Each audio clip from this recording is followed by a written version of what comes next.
前辈，对着一个瞎子回气，这可不太地道。算你赢，行了吧？你不会是因为眼睛瞎了，所以才不肯见他？寒夜啊，他又不是个看脸的人，你怎么也跟那些凡夫俗子一样，拘泥于这些呀？前辈有所不知，他当年可是打着太子荣冠中原的旗号进京的。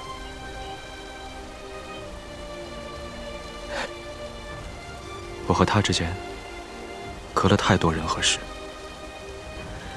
更何况眼下时局不稳，见他只会让他卷到更多的是非中去。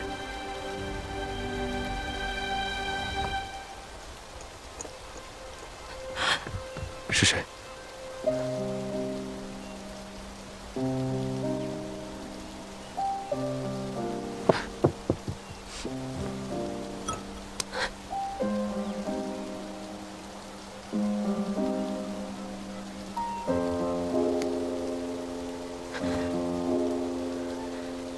你是何人？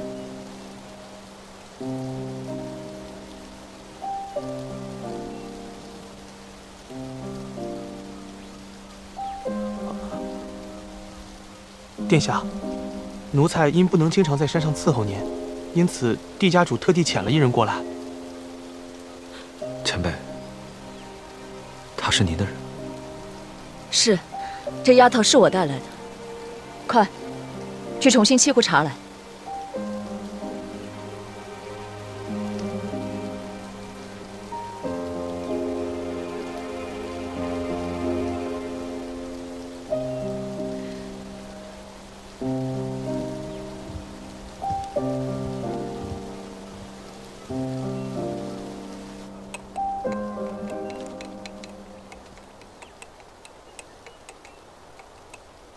大人，水开了。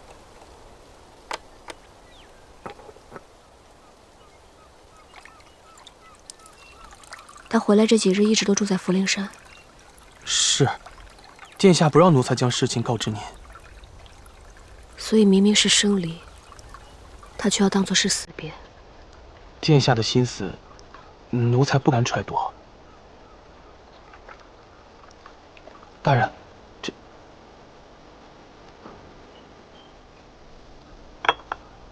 大人，您接下来打算如何呀？既然你都说了，我是帝升天带来的丫头，我自然是要留在这儿。啊，这要是让殿下知道了，奴才我可就……放心，不会让他知道。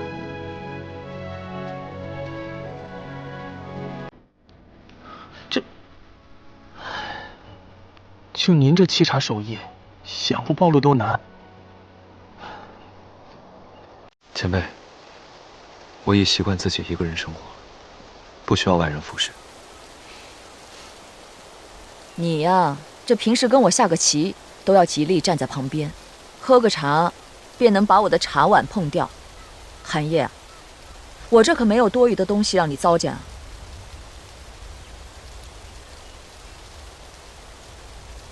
要不，你就让这个丫头留下来伺候你；要不，你就离开我这儿。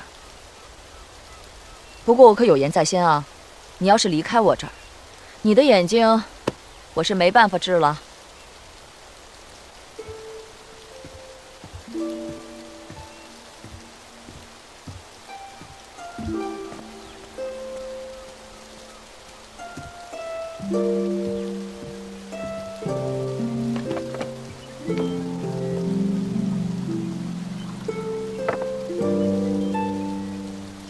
你叫什么？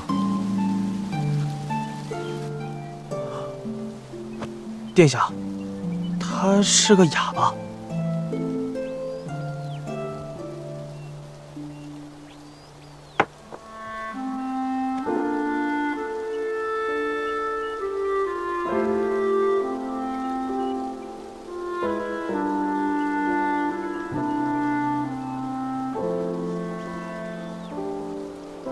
子。贵。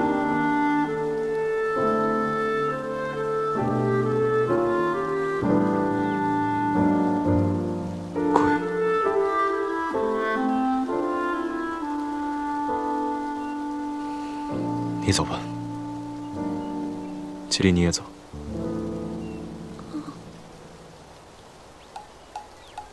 殿下，这丫头哭了，她在那儿比划着。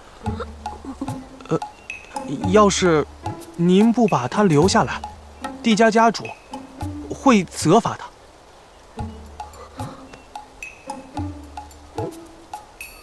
好，我知道了。别哭了，你们都走，我想一个人待会儿。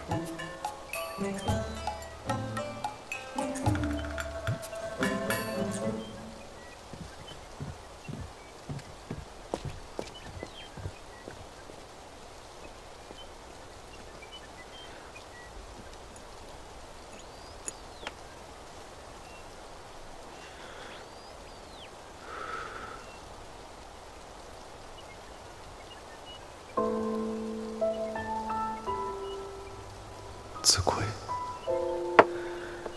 子渊啊子渊，你泡的茶是又苦又涩。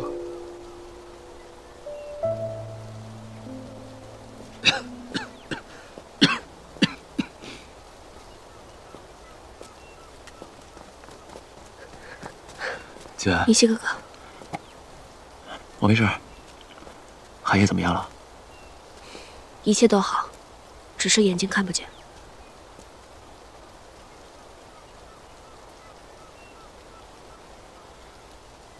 那我就先不去见他了，你带我看看帝前辈吧。嗯。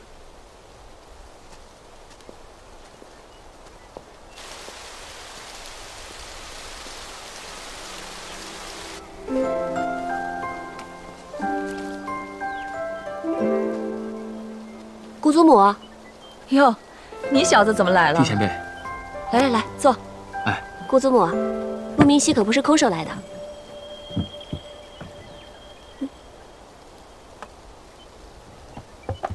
西山白鹿，我看啊，你来看我是假，看寒夜是真。堂堂太子搞成这样，他有什么可看的？那我就不客气了啊。哎呀，这怎么还跟从前一样无趣，无趣。对了，子源，寒夜那边怎么样了？固执的很，不肯让我多留。他心思缜密，应该已经发现是你了。只要他不捅破，我就能多留一天。你就不怕他变着法儿的驱赶你，让你吃苦头？他呀，谦谦君子，他做不出什么出格的事情来。都是死过一回的人了，还是脾气。这些都不重要，姑祖母，我知道你想问什么。他的眼睛治不治得好，就看一味药引有没有。盛开的长丝花。长丝花？那这还不简单啊！我叫人从晋南运一批过来就是了。长丝花在晋南本属稀罕，若千里迢迢将花送到京城，定会败了。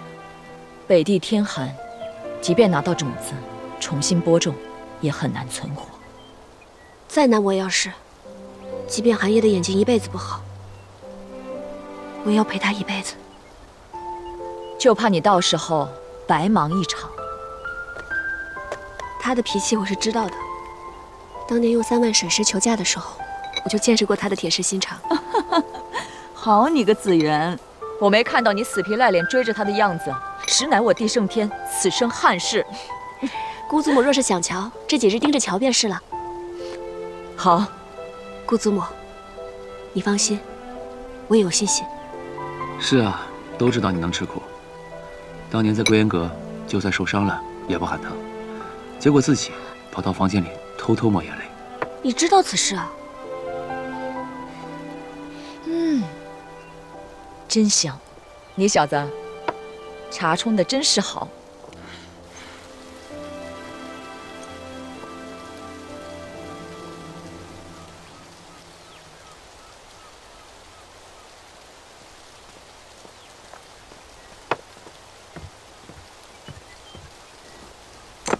来，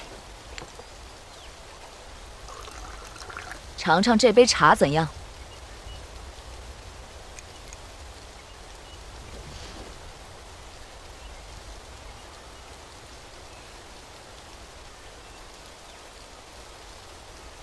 西山白露，怎样？比你刚才那杯好喝多了吧？清朗舒雅，回甘良久。他也来山上了。哎呦，果真是瞒不过你。要不要去见见他？不用了，劳烦前辈替我谢谢他。那这壶茶你可得慢慢的喝，他走了，可真是没人能泡出这么好的茶来了。我家那小丫头粗枝大叶的，不会照顾人，你可要多担待啊。让他走吧，我的话不管用，前辈的话，他还是会听一听的。我的话，他就会听吗？自从他出生以后，我便消失得无影无踪。他遇到了那么大的困难，我都没有帮过他，我有什么资格对他说三道四？寒夜，你要是真不想见他，你就自己把他打发走吧。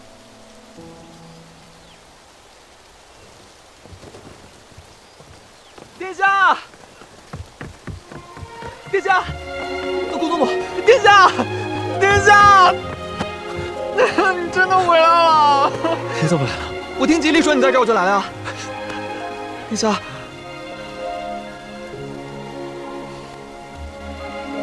殿下，你的眼睛，我没事。难怪你不回京城。来，先坐。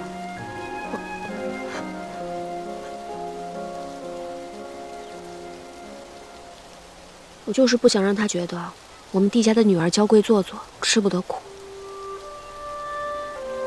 我记得当年让我入京，我心不甘情不愿的，好像心里受了多大的委屈似的，还在父亲面前苦苦哀求了半个月。后来还捎带着你一起入京，来给我撑腰。进京之后，所有数得上名号的世家小姐都到我面前走了一遭，说些酸话也就算了，还挨个给我使绊子。那个时候我才知道，原来我们这位太子殿下，在京城是一个香嬷嬷，谁都想要咬上一口。是啊，那个时候海业荣冠中原的名号已经崭露峥嵘了。可我是谁啊？他们一个都没讨到好，全都灰溜溜的被我给整治回去了。那些上门的世家小姐，难免会有个琴棋书画出挑的，你是怎么整治他们的？我既然是以准太子妃的身份来的，那我就不会让他们白来。我跟你说，当时我从宗祠里把太祖的遗旨给偷了出来，他们每来一个人，我就让嬷嬷给他们念一遍。你想啊，每念一遍，他们就得跪一次，鬼还敢再来惹我？我就说嘛，你刚到京城的时候，总有世家小姐登门，后面一个都没有了，原来是这个原因啊。后来有一次，我在整治忠义侯府嫡女的时候，被他瞧见了。等那个姑娘走了以后，他才慢腾腾地对我说：“哎，帝家的丫头，我看你在靖南一哭二闹三上吊，不肯来太子府，感情是唬人的吧？谁知道你现在拿着太祖的圣旨到处嚷嚷，指不定对我怎么满意呢。”寒夜还有这样一面啊！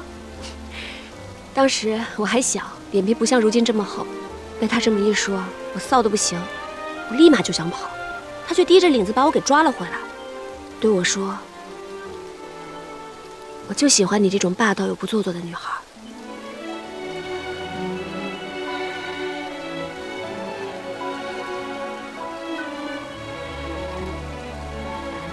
可现如今，他却将我拒之门外。你说，我们怎么就走到今天了呢？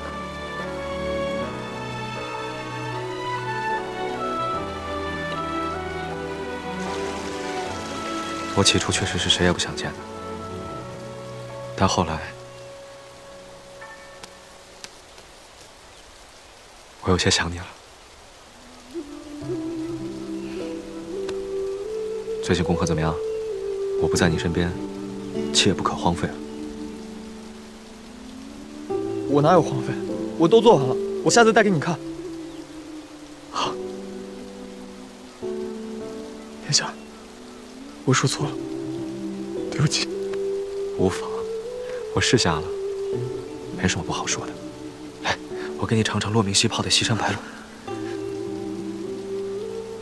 殿下，你是因为看不见，才不理姐姐吗？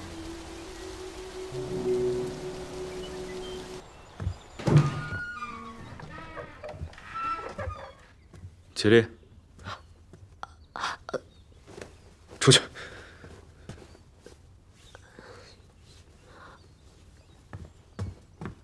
我让你出去，我自己来就好，别动。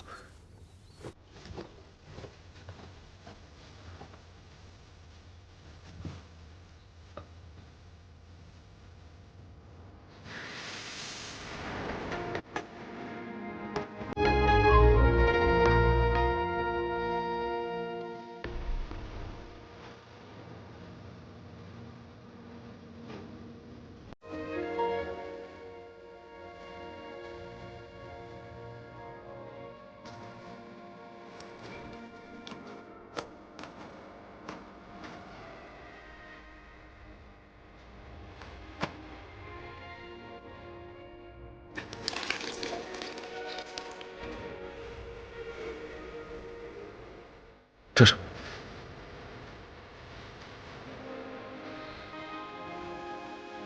我自己来。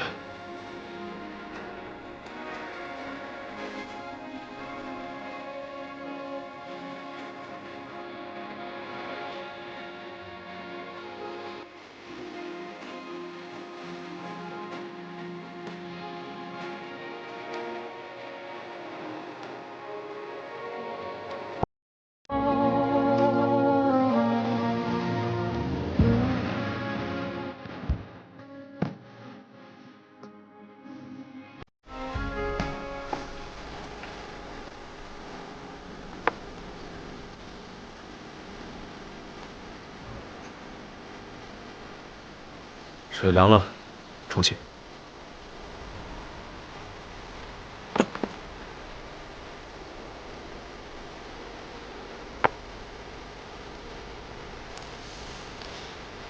抬套，重启。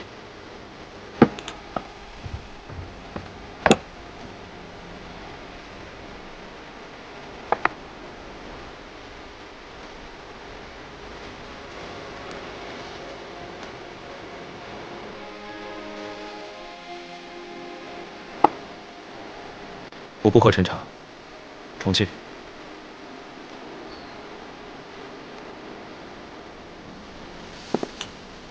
不用气了，我不喝了。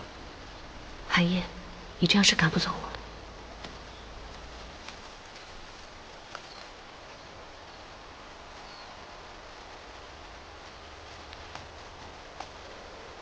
我自己来。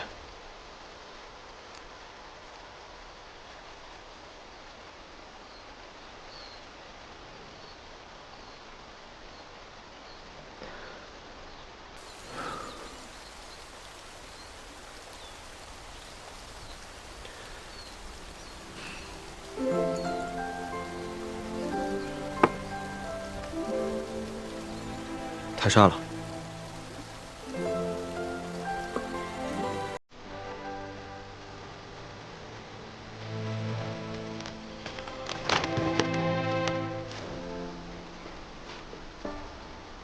不过，前辈说我要多晒一晒太阳。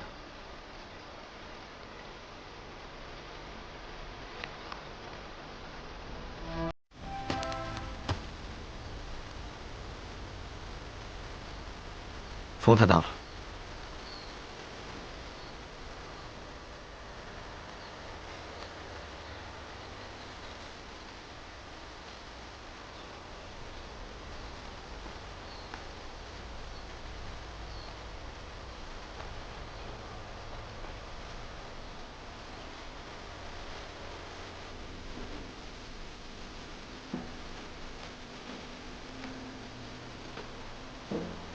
我想知道这本书写的什么。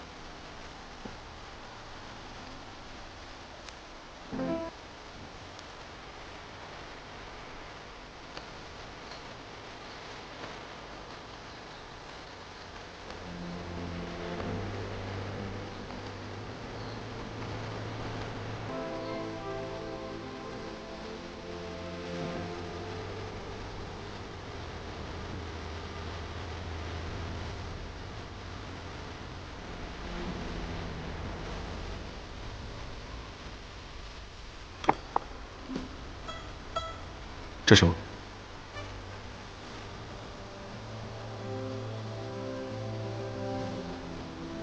你烤的？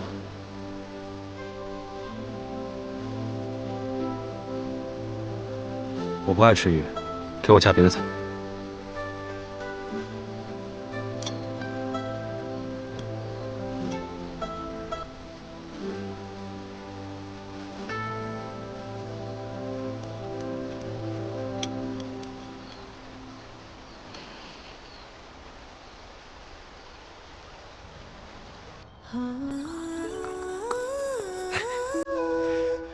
怎么样？太子殿下，你手有毒啊！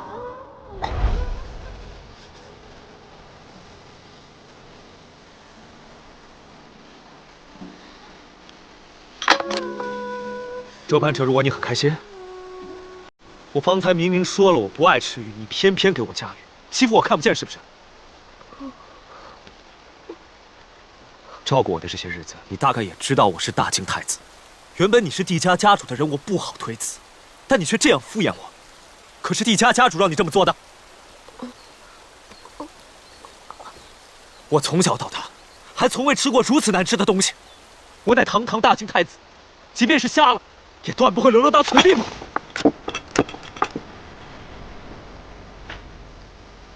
你走吧，你的照顾，我无福消受。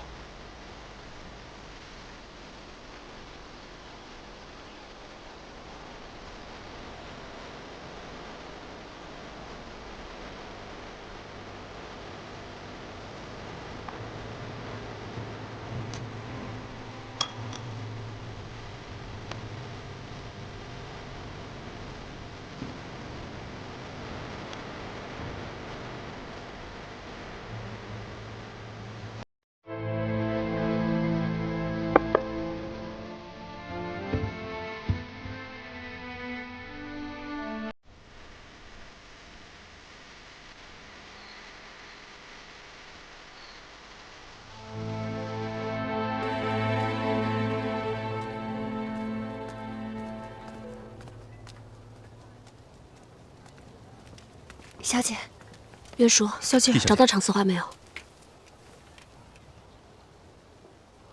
小姐，你放心，我们会继续找的，一定能找到。就算找到长丝花的种子，它不能发芽又能如何？当年我初来到京城之时，非常的想家，寒夜便帮我寻觅到几颗长丝花的种子来。可是我日守夜守，好几个月过去了，长丝花也不见生根发芽。小姐，你别灰心啊。放心吧，不管是长丝花还是寒夜，我都不会放弃。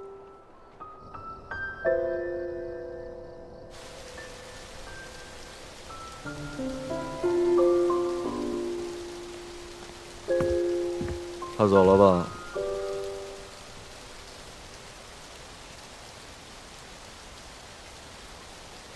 我不是让你走吗？怎么没走啊？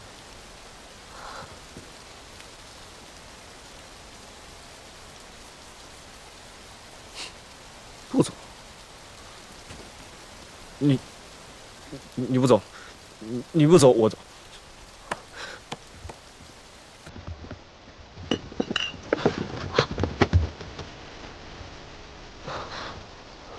你怎么？原来殿下心尖尖上的人是我呀！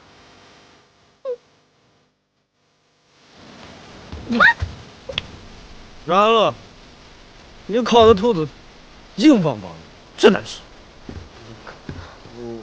我要自己烤鱼，烤鱼。我来钓鱼，钓鱼。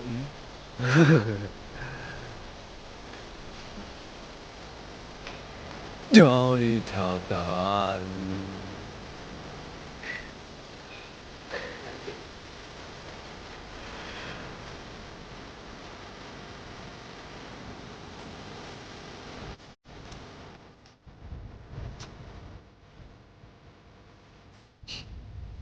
居然一个人喝完了整整一壶酒，看来太子殿下的酒量有所长进啊。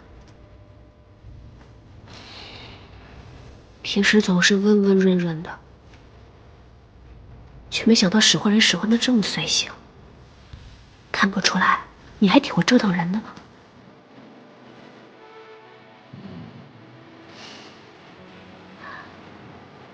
寒夜，寒夜，我是安乐寨寨主，当今的帝家军统帅。我如今像个小丫鬟一样在这服侍你，你心里是不是在暗爽？你是不是从以前就在计划着这一天了？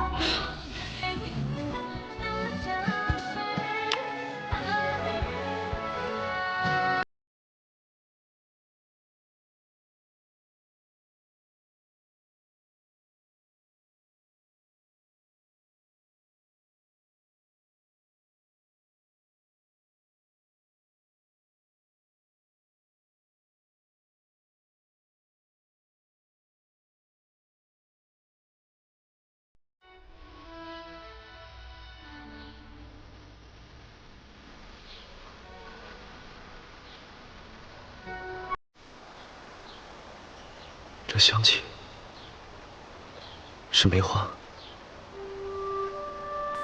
梅花再开，物是人非。山中梅花不知岁月，多希望我们也能这样。安乐，待梅花盛开时，我们再回去吧。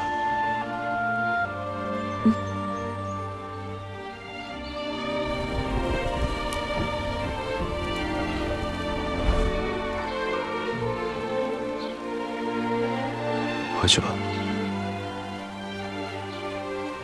花期已过，想必梅花都快凋落了。你的眼睛看得见，可以去看遍大晋的万里山河。陪我在这里看枯树残叶，可惜了。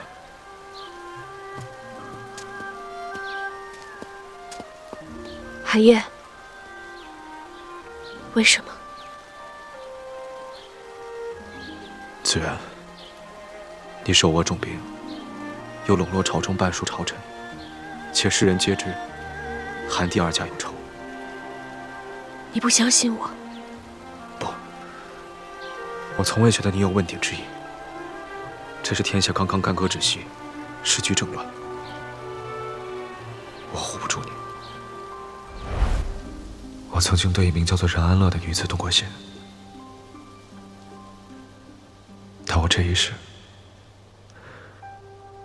都会护着帝子元。这句话，你永远都要记住。你还是走吧。你凭什么觉得我需要你的保护？你又可曾问过我，我想要的是什么？不管是帝子元还是任安乐，这一世都不会放弃大晋太子韩烨。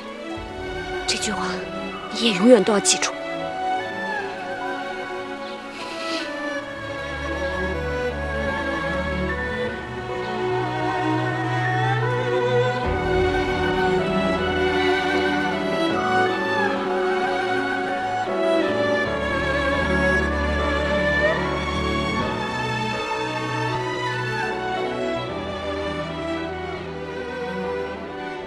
江山无一尽，长似花不开。寒夜，难道真的没有办法让你回来吗？姐，我从殿下的随身物品中找到这封信，我觉得应该让你知道。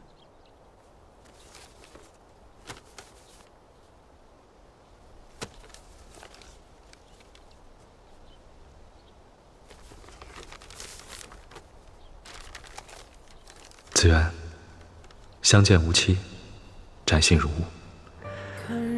对不起，自帝家旧案起，已有4000日夜。这句话于你而言，迟来太久。青南山已矣，我恐难归来。与安宁一样，此战或许是我最好的归宿。子元，此时此刻，我忽然理解安宁为何苦守青南。除却对帝家的愧疚，更多的是为了脚下的土地、身后的家国、眼前的壮美山河。她是大晋的公主、将军，而我是大晋的太子。生于斯，长于斯，歌于斯，哭于斯，葬于斯，何该如此？若我战死，必落黄泉，得见帝家族人和8万将士。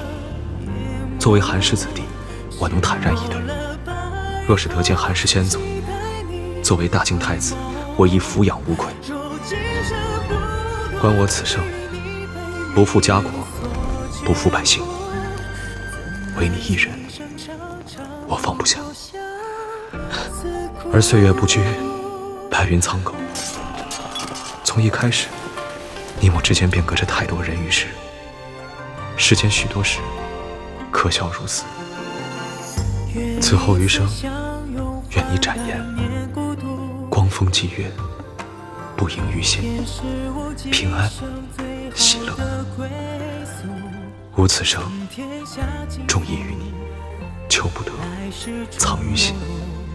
是你，弟子愿，寒夜绝壁。你有好起来半生，怎会落到这样的结局？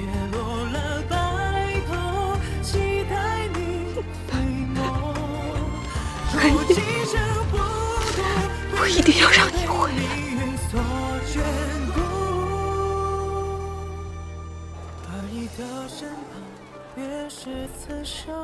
明熙哥哥，从前你教我如何算计人心，不过我觉得这应该是最后一次。对不起。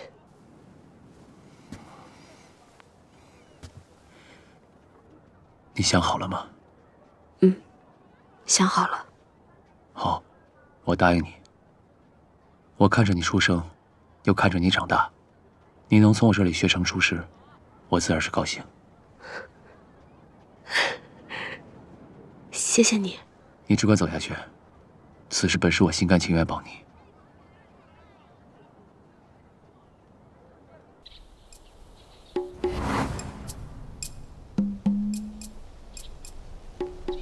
哎，任安乐一袭红衣，与太子殿下十指相扣，又含情脉脉地看着他英俊的脸颊，然后说道：“公子莫怕，现在既已上岸，你我身后便是安乐寨，从此以后再也无人。”吵吵闹闹，成何体统？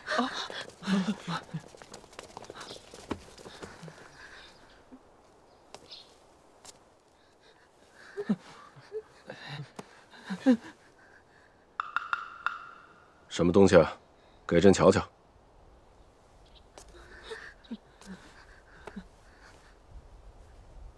女匪与太子。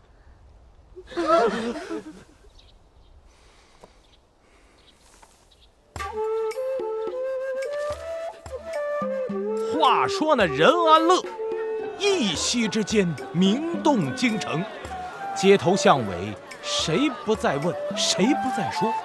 狩猎宴那日，眼见那任安乐一人一马，笑靥如花，直奔咱们太子殿下而来。我任安乐是来当太子妃的。来，殿下，你说那日狩猎宴上都是有头有脸的人，是谁把这种事往外说？里面可有个肆无忌惮的草莽英雄？你说的是任安乐本尊？那他这么做是图什么呢？他虽草莽，但却聪明，甫入京城，便懂得利用民意人心造势。哦，原来如此啊！他可真是厉害啊！只可惜没用到正途。就是，干点别的什么不好，非要拿来羞辱我们家太子殿下。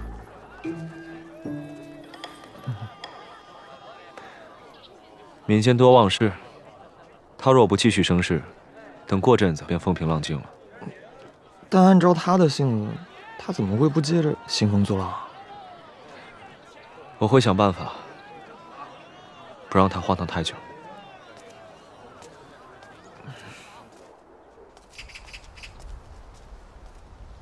小姐，这座宅子离太子府只有咫尺之遥，西行不远呢，便是3省6部与945间。此外，还有一条密道。他果然心细，将这一切都已经安排好了。小姐，你在狩猎场救下太子的事情，外面都传疯了。这酒馆里说戏的，茶馆里热议的。你看，还有这么些个话本子，咱们在京城啊，那可是一举成名了。这些话本子虽然看起来很肉麻，但的确是有些用处的。可这百姓们好歹还有个响，哪像那些大臣们呀？他们可收了咱们的银子，按道上的规矩来说，这可是买路钱。结果他们呢，居然连大门都没让我们进，这个亏可吃大了。难怪小姐说你没出息，咱们的安排奏效了。我们初入京城，他们肯收东西已是不错了。韩中远待小姐态度不明，他们此时是不敢贸然同我们结交的。无妨，大路朝天，何该为我任安乐而开？再说我任安乐的嫁妆是3万水师，而他太子赔上的却是整个大京。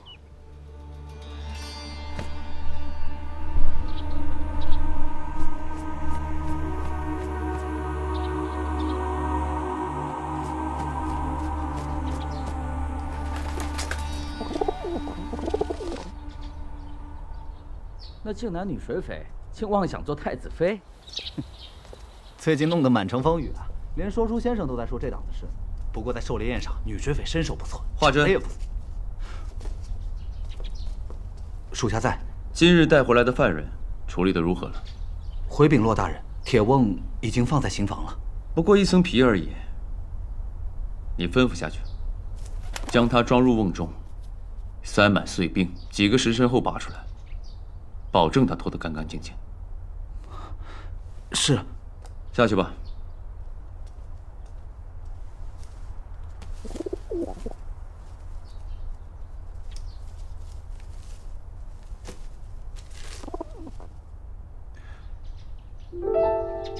子源，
骆明熙，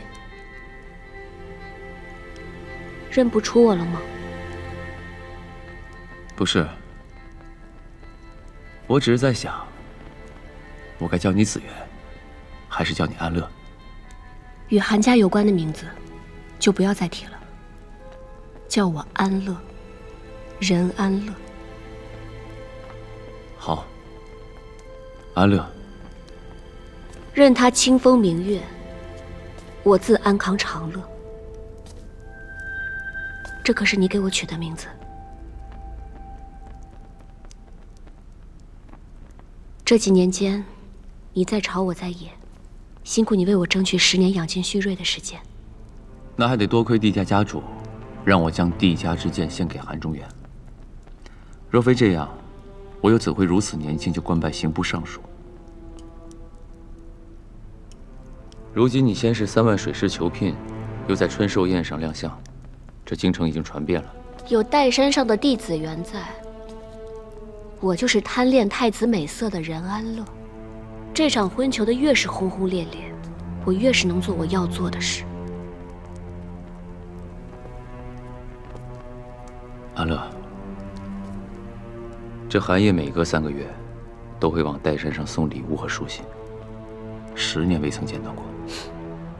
如此便能消除韩家对我帝家的灭门之恨。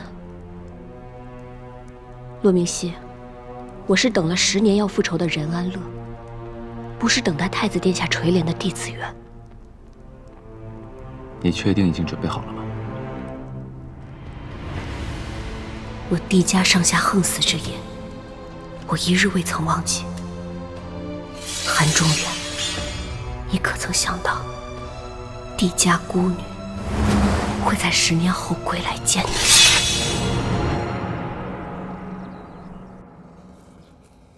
调查的结果如何了？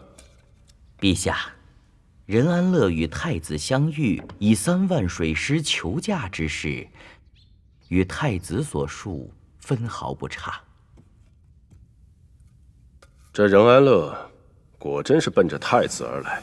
是啊，陛下。陛下，现在上上下下都在议论，这个任安乐究竟能不能当上太子妃呢？为何当不上啊？太子殿下赠礼岱山10年未断，故此。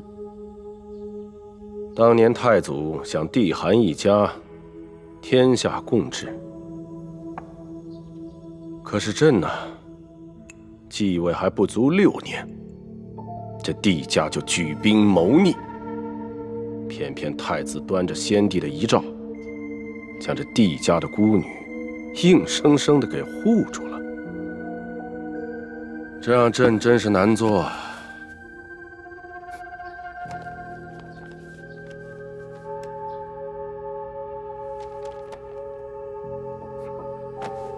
还是这个有趣啊！啊，哼！赵福，奴才在。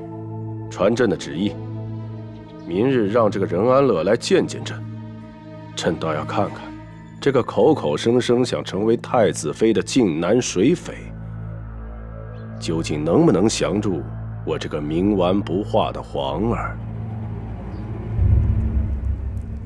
这古余年坑杀帝家8万将士，又害帝家诛9族，他罪不可赦。韩仲远却念他戕害帝家有功，放任他权倾朝野，重臣攀附。不过，韩烨和右相魏建行的是正道，跟他势同水火。你以求娶太子妃入局，所以这太子当是同盟。那下一步便借力打力。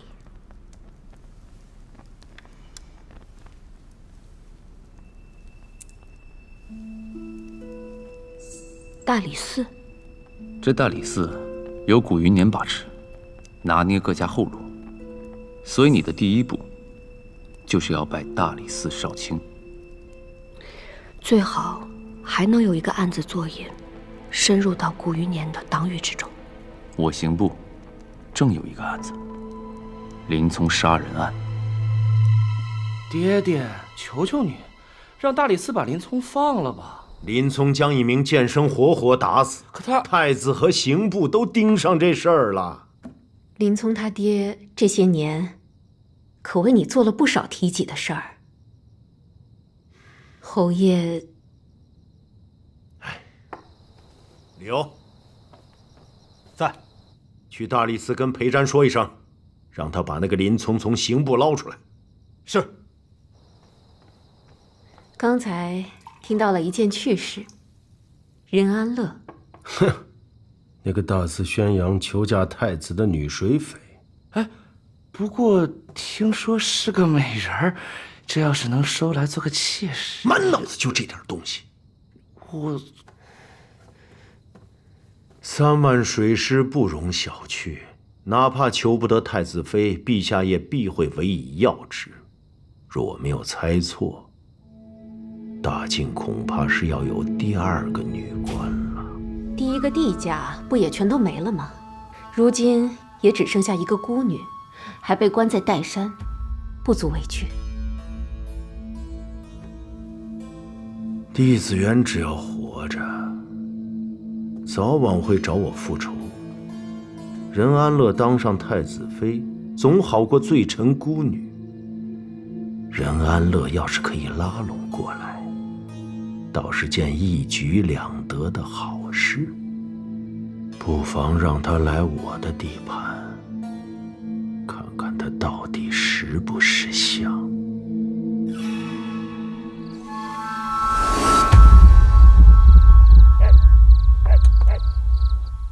林聪杀人一案，查得如何了？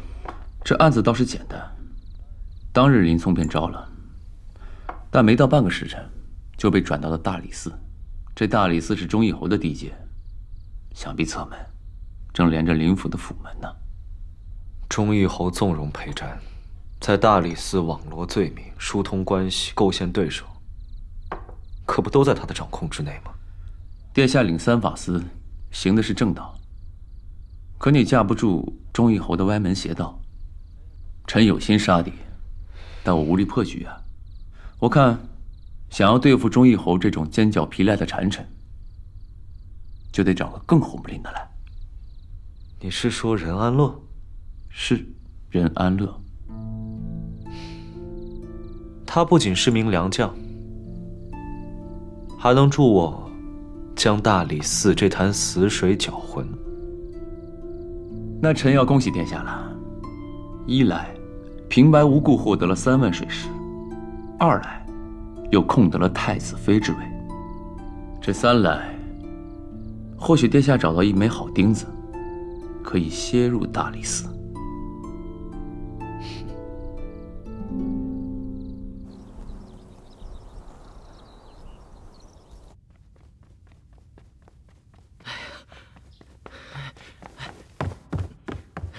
陛下，任安乐已经在外边候着了。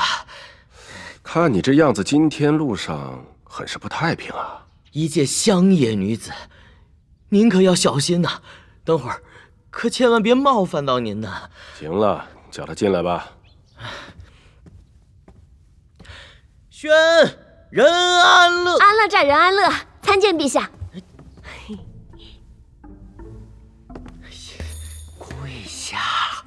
跪下！敢这么盯着朕看的，你还是头一个。哎，见到陛下，我才明白太子殿下是缘何荣冠中原的。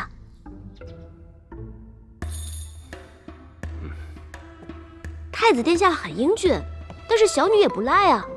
陛下，您觉得我跟太子殿下可还相配？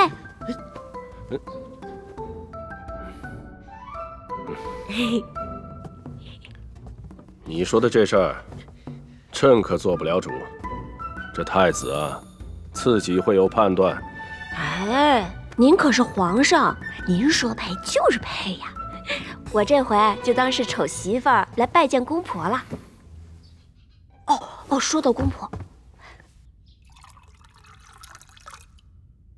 这媳妇儿可不得给公公敬个茶呢。哎呦，你，哦，我懂了，还没成亲之前是不能敬给公公茶的，对吧，赵公公？怎么了这是？哎呀，我说的是他这个公公，不是您这个公公。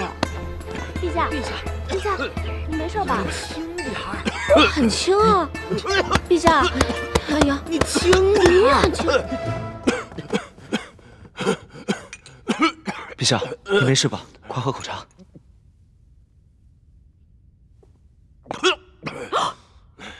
陛下喝完了这口茶，就代表着承认我跟太子殿下的婚事了。任安乐，陛下面前不得无礼。你招惹回来的这个姑娘倒是挺有趣啊。让陛下忧心，是臣不孝。太子殿下，不孝有三，无后为大，你还有弥补的机会。不如，陛下就让我们立刻成亲，我们3年抱俩。荒唐！朕倒觉得你们2个也算是情投意合。那就这样吧，朕就封你个美人当当，如何？小女不愿。虽然我与太子殿下干柴烈火，共度一宵。等等，太子，他说的是真的？陛下，任姑娘出身绿林，个性恣意，用错词语还请见谅。臣确蒙任姑娘相救。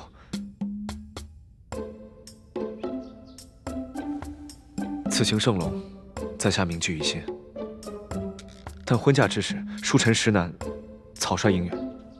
太子，可安乐是3万水师求太子妃位。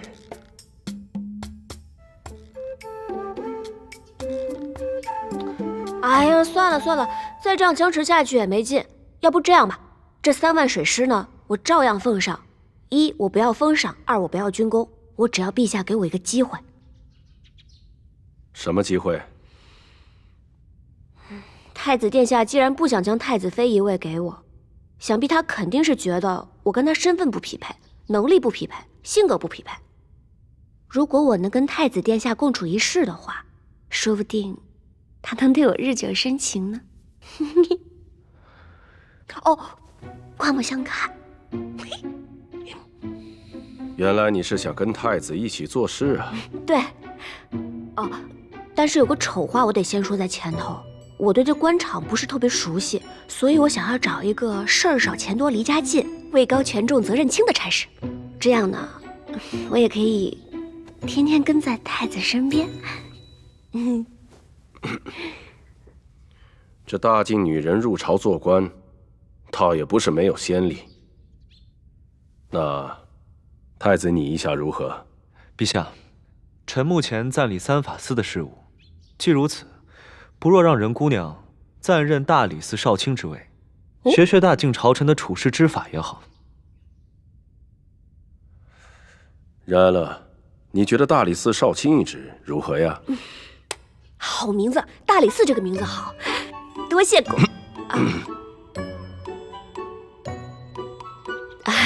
多谢陛下。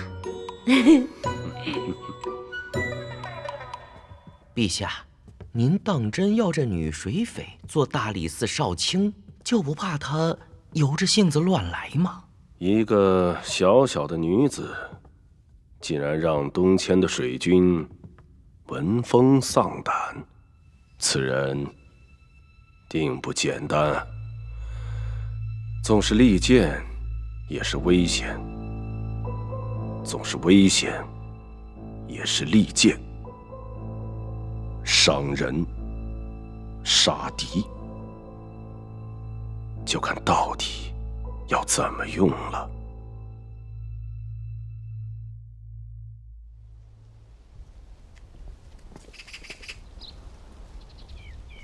看这案子呀，就差不多了。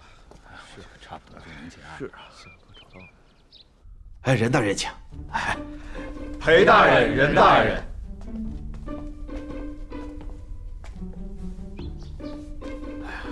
今日是我第1天任职，大家对我这个大当家的有什么？少卿，少卿。大家有什么给我这个少卿审的案子呀？哎呀，任大人，今日大理寺已无甚要事，该办的都办完了。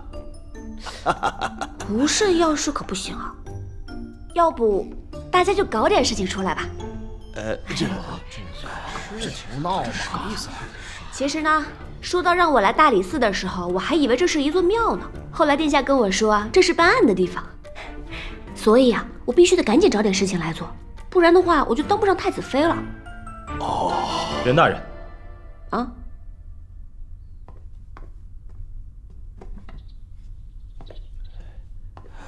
在下黄埔，与任大人同为大理寺少卿。今有工部郎中林国忠之子林聪最后杀人一案，搁置大理寺已有数日，尚未结案。哎呀，你干什么，黄埔？这林聪一案呐，就是一行人酒后推搡自己，不小心跌死了。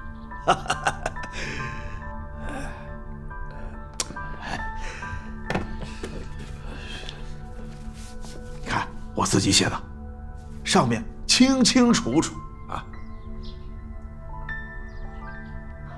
是啊，请你记住，你是少卿。哎，任大人，来。哎呦，您来的多是时候啊！只要您呐，在这上面写上您的名字，就算完成一件大事了。真是没想到，我这一来，裴大人就给我找了这么大一个案子。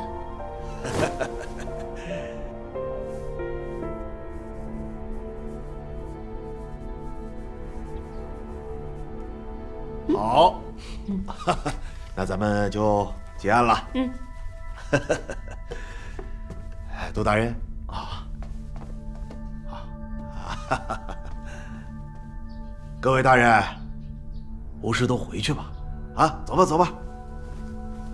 那我们走吧。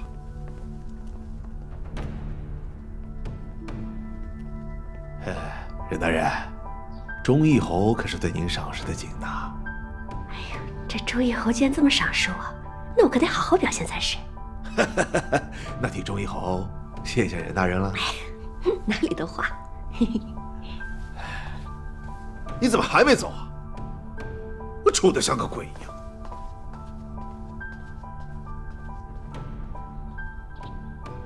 为虎作伥。古余年，林聪就当我任安乐送你的见面礼吧。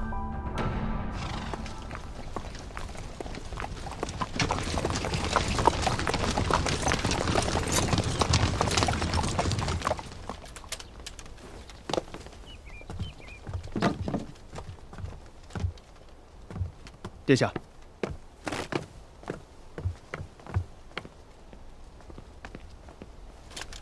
参见太子殿下。殿下，我以为这任安乐来大理寺必然是鸡飞狗跳，没想到现在安静得很啊。这一路走来，我倒是撞见不少托辞说自己身体不适，想要回家休息的官吏。那殿下，这怕不是一个好大的烂摊子。说来任安乐到底只是个乡野女子，万一禁不住诱惑，投靠了忠义侯，那也未可知啊。小人足谄媚，君子无猜忌。那也不对啊，他一路以来对殿下你那么能统帅3万水师，扎根靖南这么多年，他绝不会是那般肤浅之人。殿下的意思是善于伪装。对于如今的大理寺而言，倒也是好事一桩。文书，在。待会儿去马车上，把东西搬过来。好。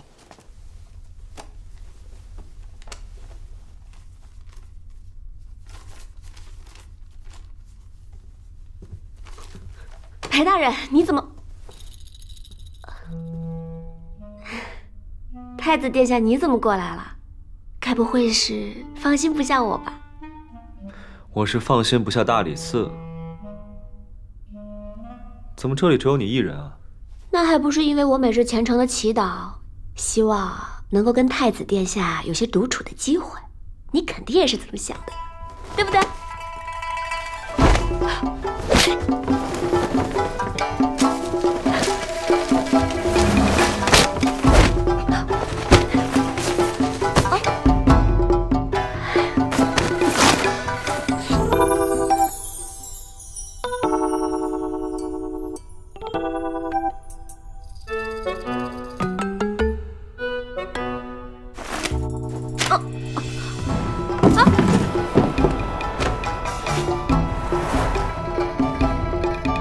香的可真沉。殿下，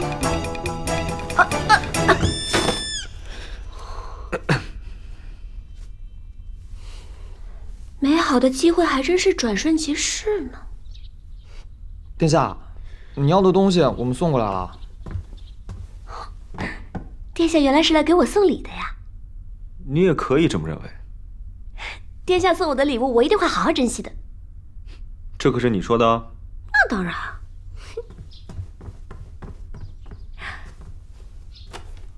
是什么大晋书？大晋律书。哦，这是什么什么？洗冤昭雪记录。啊？和大晋法刑。为什么这么多？殿下，你是在跟我开玩笑吗？大理寺，掌邦国折狱详刑之事。你既然做了大理寺少卿，自然要熟读刑律典籍，烂熟于心，方能应对自如。有必要这么麻烦吗？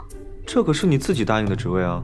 还有啊，这些和这一整箱，都是你答应了殿下要好好珍惜的。7日之内看完， 1个月之内背熟。这也太难为人了，殿下。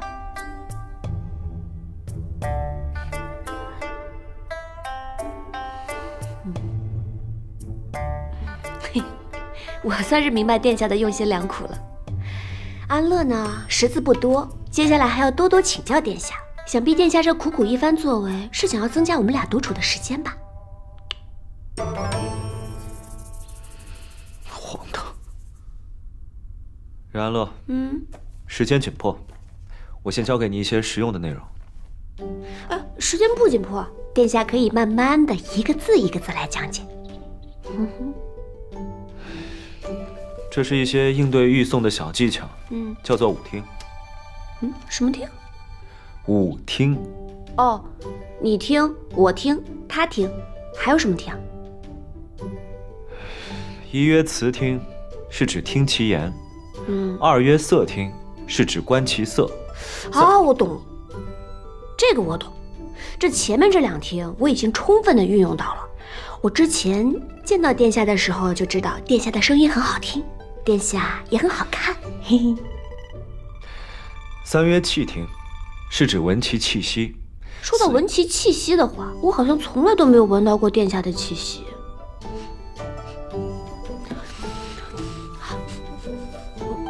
坐好。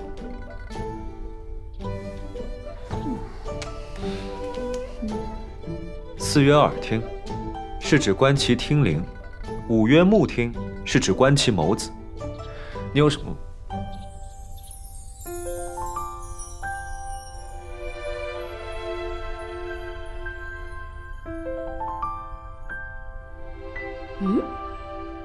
观其眸子的话，殿下为何要躲开我的视线？难道殿下心虚了？我又不是囚犯，你不必用这招对付我。可是我觉得这个舞听好像适用性很广泛。殿下，殿下，我刚才好像看到你的眼睛里有我的样子。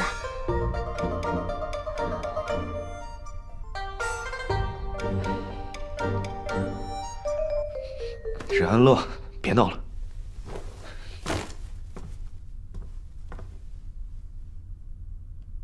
拿上书，我带你去狱里练习。干嘛？报复我调戏你啊？哎，你不说我可认了啊！有意思。殿下，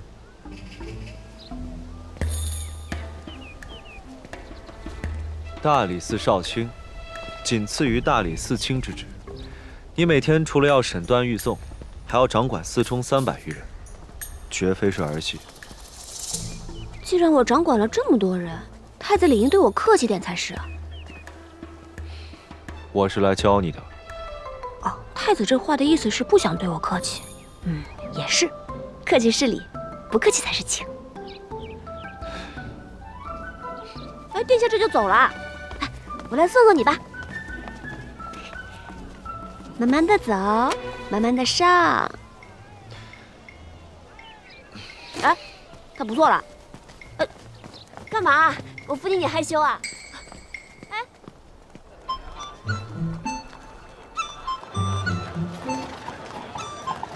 常来啊！你这一程是不是送的有点太远了？我听说古人送人都是要送到郊外的，怎么殿下反倒不感激我，还嫌我送的久呢？虽说这京城繁华吧，但是这人是不是也太多了点？这几日，乃大晋3年一次的会试，自然热闹。走开！走开！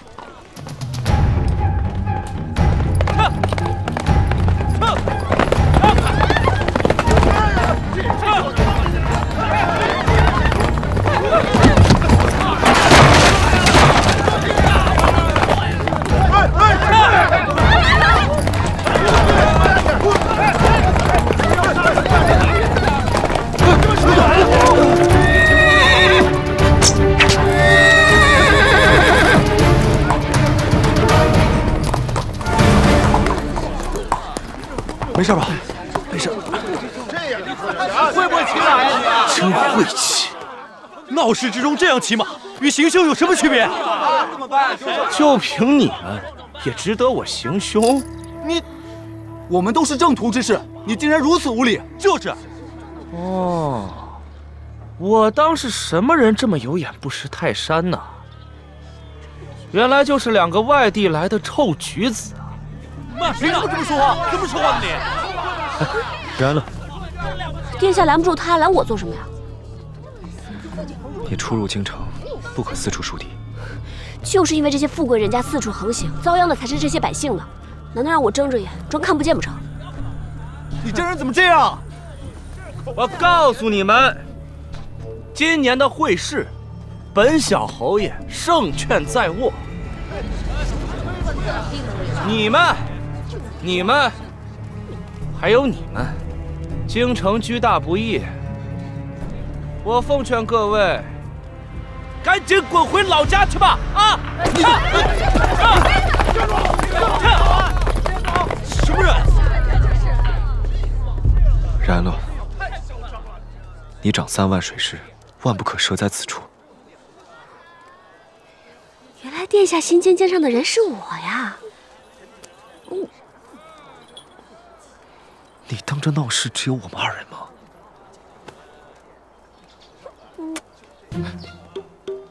然了，殿下，我要1个月都不洗脸了。荒唐！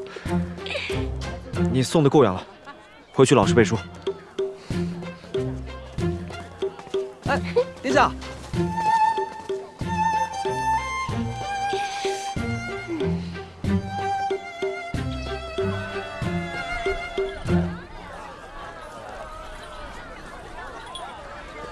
胆子不小啊，小姐，这后面有个尾巴，跟了我们很久了，要不要？狩猎宴后就跟着我们了，太子府上查太小姐的，不用理他。既然他想看，就让他看个彻底。月叔，你继续盯着。燕琴，咱们去个好地方。好。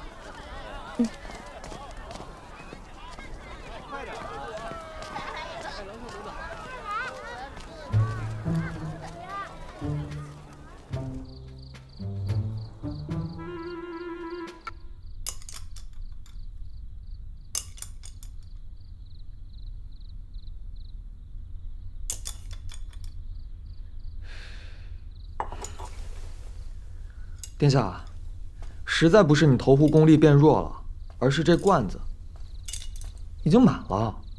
这里面有22支笔，今日这一桩，是我记下的第23桩命案，连这罐子都知道，恶贯满盈，已是装不下了。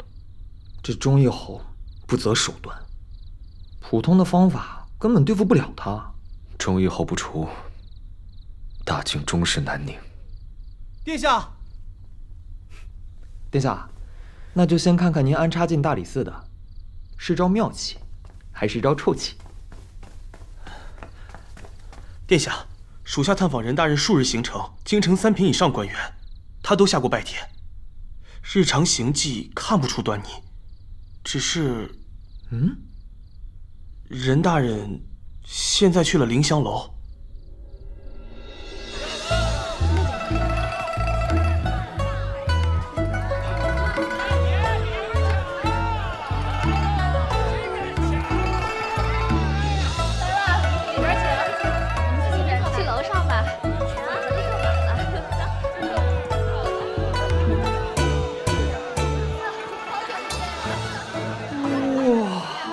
这难道就是传说中的凌香楼吗？哎，殿下，殿下，这凌香楼听说是京城最有名的销金窟，进门听曲喝茶都要身家和银子傍身呢。我听说这儿的头牌花魁琳琅，名动全城，但却少有人见过其真面目。哎，殿下，殿下，你看。这凌香楼居然开了你和任安乐的盘口。各位，这左手边是我们的当今太子殿下，这右手边是任安乐任大人。究竟任大人能不能坐上太子妃？今日就让我们来赌上一赌。原来诸位在拿我下注啊！那不就是任大人吗？莫非您就是传说中的那位？没错，既然拿我下注，那也得知道我任安乐本尊长什么样了。哎，各位记得下注多压任安乐啊！荒唐！去命他们立刻撤掉赌局。别呀，殿下，这赌局好歹也有您的一半，而且他们要是知道您也来了，那岂不是更热闹？大家下注记得下我这儿啊！慢着。啊，骆大人！哎呦，这骆大人，没想到平日里看着清心寡欲的骆大人，居然也……他可是这里的常客。真的假的？骆大人经常来这里佯装吃酒，突然发难，拿人就走。这里的管事可是对他头疼极了。咱们开盘口只图一乐，你可千万别砸场子呀！谁说我是来砸场子的？事关太子的婚姻大事，我是来成性的。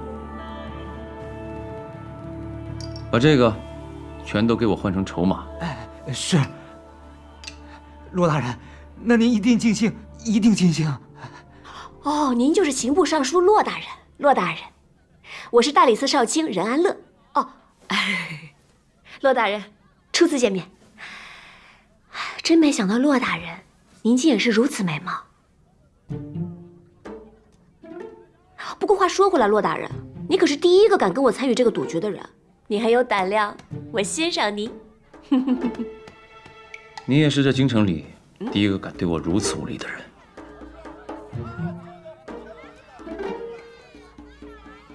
下一个，我自然是要压我自己当太子妃了。那我就压你当不上这个太子妃。殿下，这任大人一身红衣，骆大人红衣一身，这俩人瞧着分明就是对新人嘛。注要放我这儿啊，各位兄弟，压任安乐，过来，来，别客气啊。我呀，我看任小姐的胜算大得很呢。听到没有？过来，别客气。哎，兄弟，过来，到我这儿来。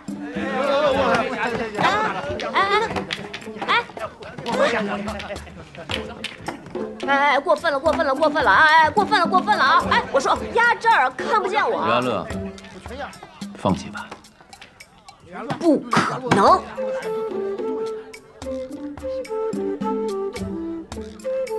殿下，要不这样，我们俩口头赌一赌，你和任安乐，你觉得谁会赢啊？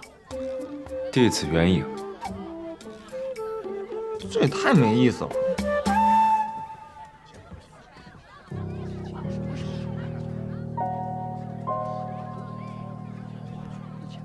他俩怎么走到一块儿了？